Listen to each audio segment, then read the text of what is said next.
Today I want to talk about empirical and molecular formulas. Empirical. Now, probably the best way to understand that actually is talk about ratios, all right? Mr. Sams, what is the ratio of fingers to hands that I have? I see 2 hands and 10 fingers. So I have 2 hands and I have 10 fingers. That's not a ratio, Mr. Sams. I mean, it kind of is, but what's the real ratio? How would you actually express that? Well, in like lowest terms, Yeah. it's 1 hand for 5 fingers. So 1 1 to 5. to 5. Yeah. So that's the ratio, right? Yeah, but that's not really how many fingers and hands you actually have. Yeah, see, this is an analogy. In the last podcast, we learned about empirical formulas. An empirical formula is the lowest whole number ratio. So the lowest ratio is 1 to 5 that I happen to have. But that really does not accurately describe me. I really have 10 fingers and 2 hands. So my actual ratio is 2 to 10. This is more accurate, isn't it? And this is just the lowest ratio. You see, chemicals can actually work this way as well. So for example, I can have the chemical C6H6. This is called benzene. Well, benzene is the molecular formula. The empirical formula is CH, because the 6's can reduce to CH. It's a ratio of 1 to 1. And so this is the actual formula, where this is the empirical formula. Now we'll show you how to do all the calculations, well right now. So let's get to the podcast. So podcast 3.7, molecular formulas. So let's talk this through, Mr. Sams. Okay. All right. All right.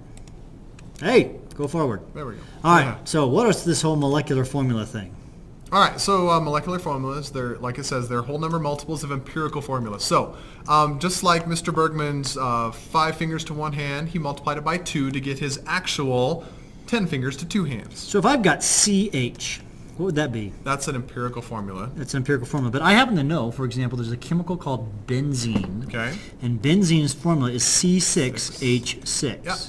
What did you do? It multiplied it by 6. You times it by 6, a whole number. It wouldn't be like 6.2 or 8.3, or you multiply by a whole number, in this case 6, to get benzene.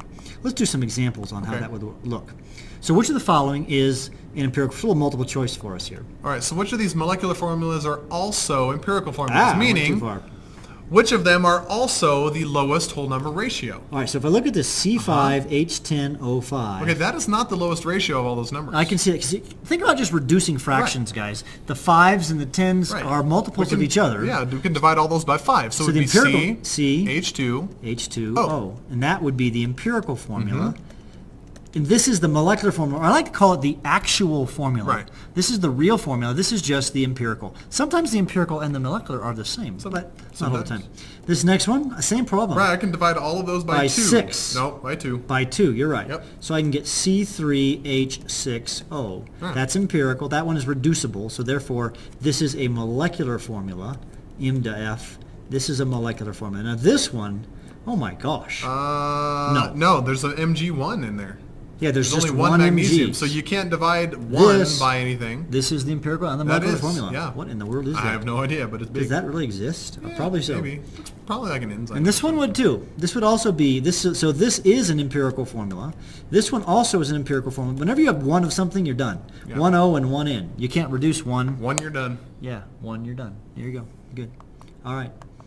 So now let's kind of combine the last podcast with this one. All right. So what we want to do is we want to say what is the empirical formula and the molecular formula of a particular compound. Because in order to get molecular formula, you have to know the empirical formula first. So we have percentage, so we're going to play the game. Percent to mass to mole times all times the whole. Yep.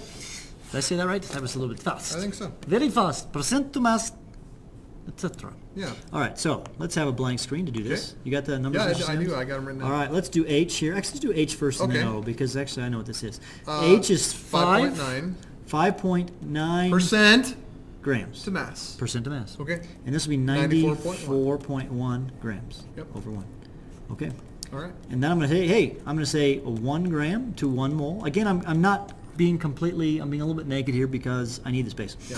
All right, so that's 5.9 moles. Okay? Okay. And this, I'm going to take this, and I'm going to say 16 grams in 1 mole. Mm-hmm. And I happen to know the math on that. That's going to be 5.9 moles. Okay. So what do you do? Divide by small. Divide by the small. Hey, they're the same number, Mr. They Sams. So 5.9, 5.9, and you get a 1 and 1. 1. So the empirical formula here is... Ho! There we go. So HO. Yeah. That's the answer. We're done. That's the empirical formula.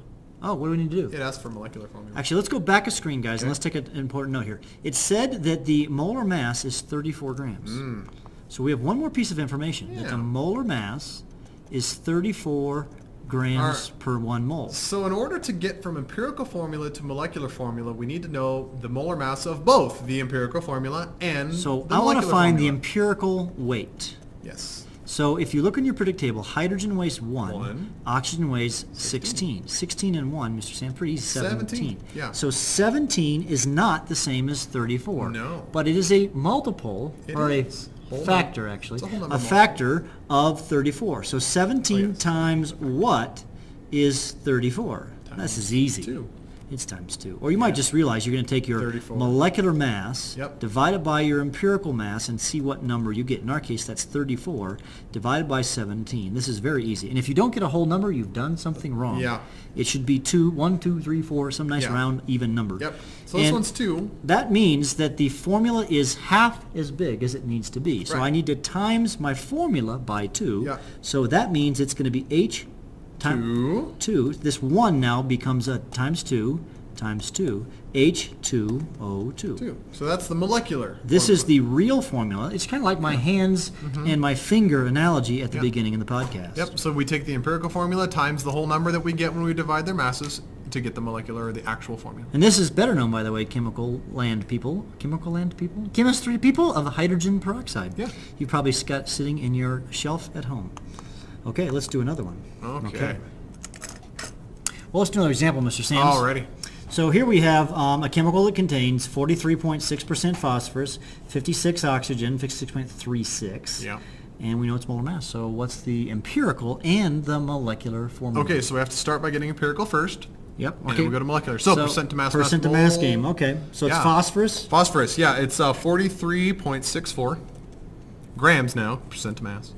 And then the oxygen. 56.36 56.36 grams now, because it's... Yeah, I'm percent to mass. Percent to mass. Now, guys, what you're going to need to do, let me back up. I would really recommend that you copy down this question. Yeah. And then work the math out. Don't just write down the answer. You're not going to understand anything. So copy this down. So you should push pause and then come to here. Okay.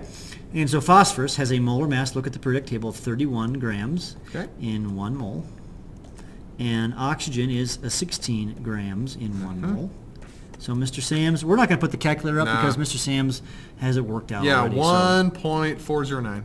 1.409 moles of phosphorus, and the oxygen would be 3.523. 3.523 moles of oxygen. Now, Okay. those don't really we don't see. No, divide by Divide small. by small. Yep, Okay, whatever 1.4. it is. 1.409 moles. That would be One.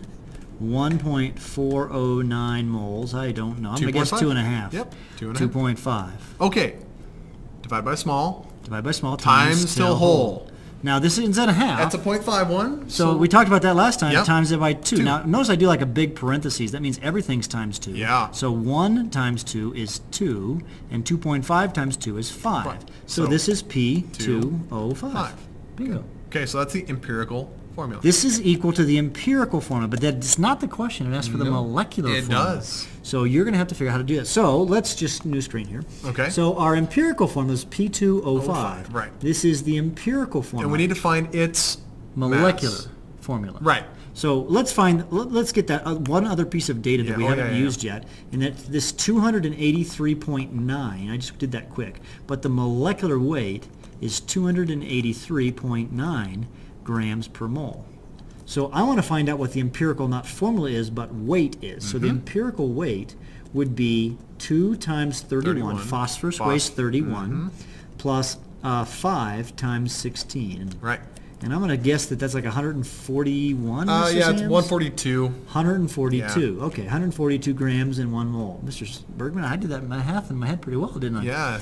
Good thing I had it written down next to me, huh? Well, I didn't look. Oh. I didn't look at your answer. You cheated, though. You didn't actually do it. Yeah, well, yeah. I know what you did. But 142 is a factor of 283, isn't it? is, yes. Because if you would times this by some number, you get 283. Actually, the reason I knew this, 284. And so if I were to times that by, well, 2, I'd get 284, wouldn't I? Yep. So the real formula needs to be multiplied by 2. So the real formula is 2 times 2 is P4O10. Now, do you know what P4O10 is typically used for, Mr. Sam? To make phosphoric acid. It does make phosphoric acid, but actually this is a huge ingredient in fertilizer. So if you go to, buy just any old fertilizer and they say the phosphorus in it, this is the chemical that's there. Interesting. And this is what produces the phosphates in the Fun. Yeah. Tetraphosphorus decoxide. Yeah, a little tetraphosphorus decoxide. So now I want to say something. We're not going to do another example here, but I do want to say sometimes this number could be a 1. It can be 1. Where the empirical formula and the molecular formula are the same. Kind of like my friend who has 5 fingers in 1 hand. He was born without an arm. And so it can happen. It's not that often, but you'll see a couple of examples in your homework where you're going to see that. Yep. So, okay. I think we're done with Chapter 4. We are. Or Unit 4. Unit 3. Unit 3. Yeah. 3. Whatever. 4's next.